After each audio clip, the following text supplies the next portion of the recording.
And so that guy's the leader of the C-14s.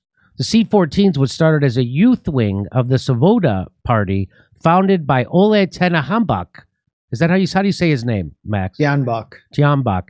And he's pictured there. Here he is shaking hands. So this guy, who's big neo-Nazi, shaking hands with this guy who's our president.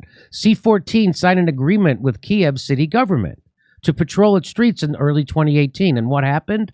Well, months later, it began a campaign of pogroms against Romani camps. So that's gypsies, right? And so they're going around killing them. They're beating them. And it was sort of an official city program that they went down to the train station or the train tracks and just pepper sprayed a bunch of very destitute Roma people and chased them away and brutalized them. So let me just say C-14, the 14 in C-14 refers to the 14 words coined by American neo-Nazi David Lane. And those words are, we must secure the existence of our people and future for white children. So, so the neo-Nazi Svoboda Party was co-founded by that guy I just showed you shaking hands with, Joe Biden, and a guy named Andrei Parubi, who served as the chairman of the Ukrainian parliament from 2016 to 2019. So do you see where I'm getting at when I start throwing around the term neo-Nazi intertwined with their government? And was welcomed at the U.S. Senate by Joe Biden's foreign policy man, Michael Carpenter. And this is from The Nation from 2019. 5 years ago, Ukraine's Maidan uprising ousted President Viktor Yanukovych to the cheers and support of the West. Politicians and analysts in the United States and Europe not only celebrated the uprising as a triumph of democracy, but denied reports of Maidan's ultranationalism, smearing those who warned about the dark side of the uprising as Moscow puppets and useful idiots. Freedom was on the march in Ukraine. So anybody who pointed this out was called a Putin puppet and a useful idiot. Just like anybody who said Russiagate was garbage.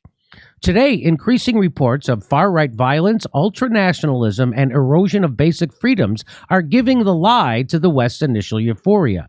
There are neo-Nazi pogroms against the Roma, rampant attacks on feminists and LGBT groups, book bans, and state-sponsored glorification of Nazi collaborators. Post-Maidan Ukraine is the world's only nation to have a neo-Nazi formation in its armed forces.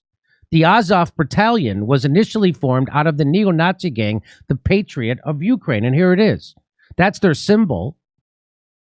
Arsen Avakov, the new Minister of Internal Affairs of Ukraine, after the overthrow of Yanukovych's government, he issued in April 13th, 2014, a decree authorizing creating the new paramilitary force from civilians up to 12,000 people. So, and then what happened? Well, initially a volunteer militia formed as the Azov Battalion, May 2014, during the 2014 pro-Russian unrest in Ukraine. Azov has since been incorporated into its arms by Ukraine's Ministry of Internal Affairs, just like I told you.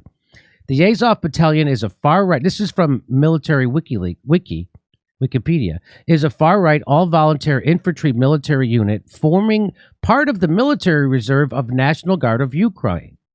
Okay. And its first combat experience was recapturing Mariupol from the pro-Russian separatist forces in June 2014. All members of the unit are under contract of the National Guard of Ukraine. The Azov Battalion has been labeled Neo-Nazi Patriots, a far-right Ukrainian militia.